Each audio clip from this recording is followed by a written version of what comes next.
ദൈവനാമത്തിന് മഹത്വമുണ്ടാകട്ടെ.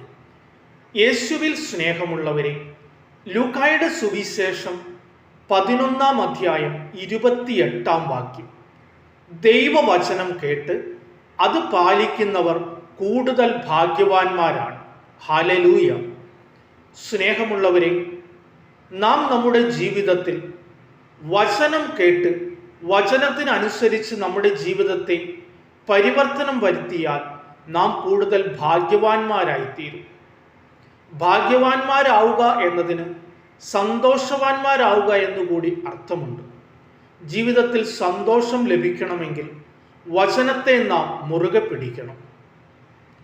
ഈശോ മുന്തിരിച്ചെടിയുടെയും ശാഖയുടെയും ഉപമ പറഞ്ഞതിന് ശേഷം പറയുന്നുണ്ട്, ഇത് ഞാൻ നിങ്ങളോട് പറഞ്ഞതുകൊണ്ട് എൻ്റെ സന്തോഷം നിങ്ങളിൽ കുടികൊള്ളുകയും നിങ്ങളുടെ സന്തോഷം പൂർണ്ണമാവുകയും ചെയ്യുമെന്നാണ്.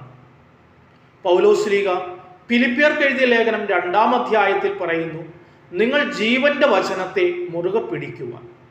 സ്നേഹമുള്ളവരെ, വചനത്തെ മുറുകെ പിടിച്ചുകൊണ്ട് വചനത്തിനനുസരിച്ചുള്ള ഒരു ജീവിതം നയിച്ചാൽ നമ്മുടെ ജീവിതം സന്തോഷകരമായി തീരും.